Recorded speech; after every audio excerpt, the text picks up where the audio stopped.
இன்று ஜனவரி மாதம் 27ஆம் தேதி 2024 திருப்பலி வாசகங்கள். இன்றைய திருப்பலி வாசகத்தின் பதிலுரை பாடலாக தூயதோர் உள்ளத்தை என்னுள்ளே கடவுளே படைத்தருளும் திருப்பாடல் அதிகாரம் 51 இறைவசனம் 10 பொதுக்காலம் 3ஆம் வாரம் சனிக்கிழமை.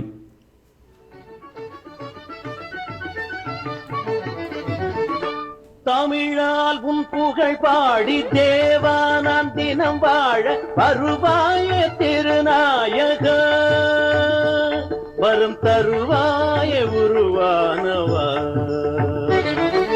தமிழால் உன் புகழ் பாடி தேவா நான் தினம் வாழ வருவாய திருநாயக.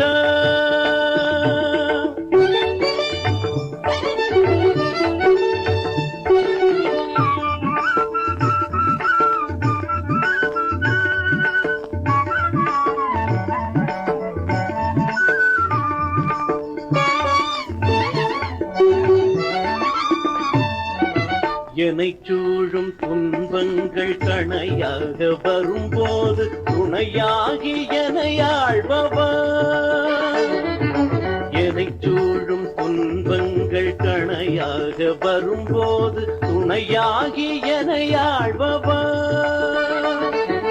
மனநோயில் நான் மூழ்கி மடிகின்ற பொழுதங்கு மனநோயில் நான் மூழ்கி மடிகின்ற பொழுதங்கு குணமாக்க வருவாயப்பா என்னை உனதாக்கி அருள்வாயப்பா.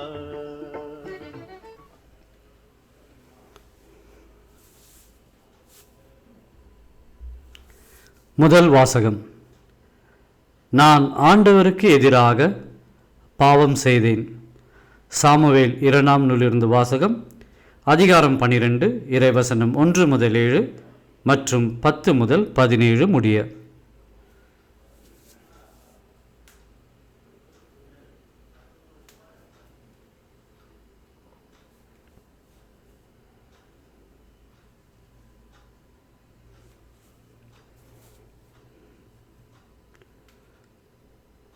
அந்நாள்களில் ஆண்டவர் நாத்தானை தாவீதிடம் அனுப்பினார்.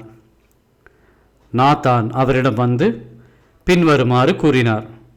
ஒரு நகரில் 2 மனிதர் இருந்தனர். ஒருவன் செல்வன், மற்றவனோ ஏழை. செல்வனிடம் ஆடு மாடுகள் ஏராளமாய் இருந்தன. ஏழையிடம் ஓர் ஆட்டுக்குட்டி தவிர வேறு ஒன்றுமே இல்லை. அவன் அதை விலைக்கு வாங்கியிருந்தான். அது அவனோடும் அவன் குழந்தைகளோடும் இருந்து வளர்ந்து பெரியதாகியது.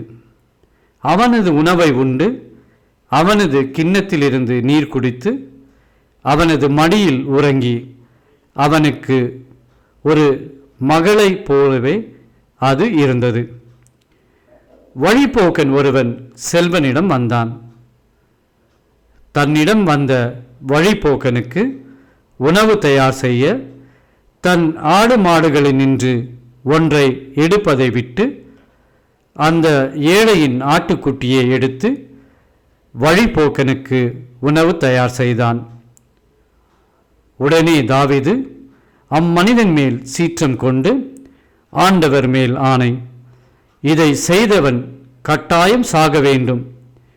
இரக்கமின்றி அவன் இதை செய்ததால் அவன் ஓர் ஆட்டுக்குட்டிக்காக 4 மடங்கு திருப்பி தர வேண்டும் என்று நாத்தானிடம் கூறினார். அப்போது நாத்தான் தாவீதிடம், நீயே அம்மனிதன். இஸ்ராயேலின் கடவுளாகிய ஆண்டவர் இவ்வாறு கூறுகிறார், நீ என்னை புறக்கணித்து இத்தியன் உரியாவின் மனைவியை உன் மனைவியாக்கி கொண்டாய். இதோ ஆண்டவர் இவ்வாறு கூறுகிறார், உன் குடும்பத்தினின்றே நான் உனக்கு தீங்கை வரவழைப்பேன். உன் கண்கள் காண உன் மனைவியரை உனக்கு அடுத்திருப்பவனிடம் ஒப்புவிப்பேன். அவன் பட்டப்பகலில் உன் மனைவியரோடு படுத்திருப்பான். நீ மறைவில் செய்ததை அனைத்து இஸ்ரேலும் காணுமாறு நான் பட்டப்பகலில் நிகழச் செய்வேன் என்று கூறினார். அப்போது தாவீது நாத்தானிடம், நான் ஆண்டவருக்கு எதிராக பாவம் செய்துவிட்டேன் என்று சொன்னார். நாத்தான் தாவீதிடம், ஆண்டவரும் உனது பாவத்தை நீக்கிவிட்டார், நீ சாக மாட்டாய். ஆயினும் ஆண்டவரின் எதிரிகள் அவரை இழிவாக எண்ணும்படி நீ இவ்வாறு செய்ததால் உனக்கு பிறக்கும் மகன் உறுதியாகவே சாவான் என்று சொன்னார். பின்பு நாத்தான் தம் வீட்டுக்கு சென்றார். உரியாவின் மனைவி தாவீதுக்கு பெற்றெடுத்த குழந்தையை ஆண்டவர் தாக்க அது நோயுற்று சாக கிடந்தது. தாவீது அக்குழந்தைக்காக ஆண்டவரிடம் மன்றாடினார். உண்ணா நோன்பு மேற்கொண்டு உள்ளே சென்று இரவெல்லாம் தரையில் படுத்து கிடந்தார். அவர் தம் வீட்டின் பெரியோர்கள் தரை நின்று அவரை எழுப்ப சென்றனர். அவருக்கோ விருப்பமில்லை. அவர்களோடு அவர் உண்ணவும் இல்லை.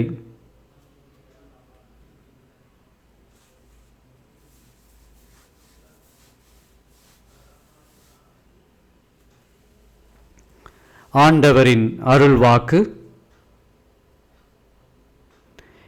இறைவனுக்கு நன்றி.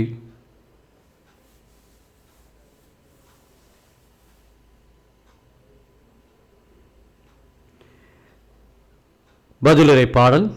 கடவுளே, தூயதோர் உள்ளத்தை என்னுள்ளே படைத்தருளும். உறுதி தரும் ஆவியை, புதுப்பிக்கும் ஆவியை என்னுள்ளே உருவாக்கியருளும். உமது முன்னிலையிலிருந்து என்னை தள்ளிவிடாதேயும், உமது தூய ஆவியை என்னிடமிருந்து எடுத்து விடாதேயும். பல்லவி. கடவுளே, தூயதோர் உள்ளத்தை என்னுள்ளே படைத்தருளும்.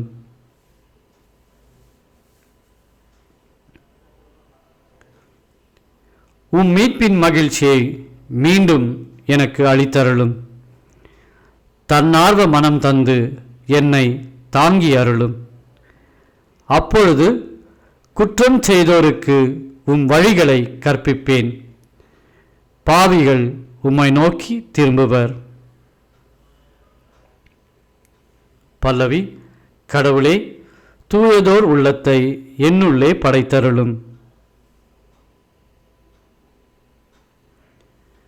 கடவுளே, எனது மீட்பின் கடவுளே, இரத்த பழியினின்று என்னை விடுவித்தருளும். அப்பொழுது என் நா உமது நீதியை முன்னிட்டு பாடும். என் தலைவரே, என் இதழ்களை திறந்தருளும். அப்பொழுது என் வாய் உமக்கு புகழ் சாற்றிடும். பல்லவி. கடவுளே, தூயதோர் உள்ளத்தை என்னுள்ளே படைத்தருளும்.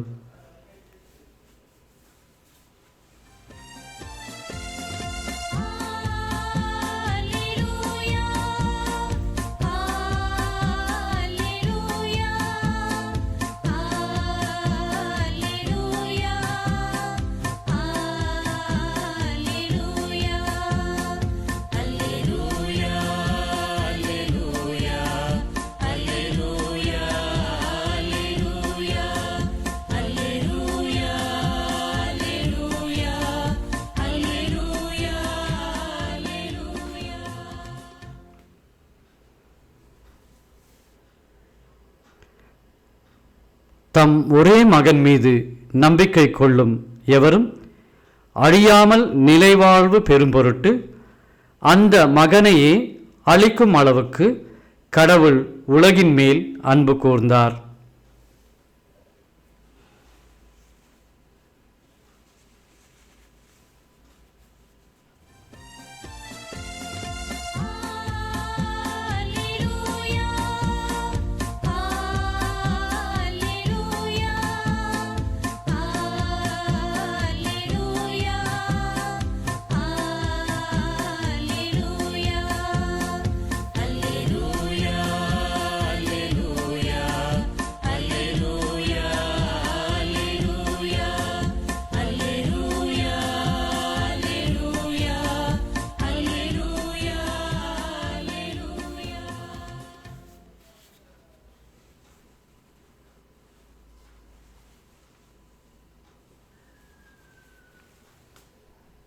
நற்செய்தி வாசகம். காற்றும் கடலும் இவருக்கு கீழ்ப்படுகின்றனவே, இவர் யாரோ? மார்க் எழுதிய தூய நற்செய்தியிலிருந்து வாசகம். அதிகாரம் 4, இறைவசனம் 35 முதல் 41 முடிய.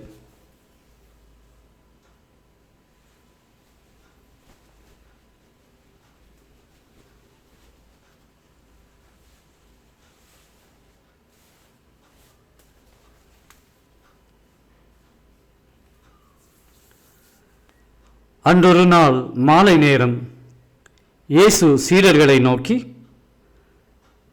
அக்கரைக்கு செல்வோம் வாருங்கள் என்றார். அவர்கள் மக்கள் கூட்டத்தை அனுப்பிவிட்டு படகில் இருந்தவாறே அவரை கூட்டி சென்றார்கள். வேறு படகுகளும் அவருடன் சென்றன. அப்பொழுது ஒரு பெரும் புயல் அடித்தது.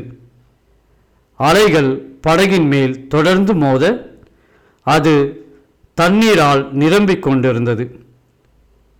அவரோ படகின் பிற்பகுதியில் தலையணை வைத்து தூங்கிக் கொண்டிருந்தார்.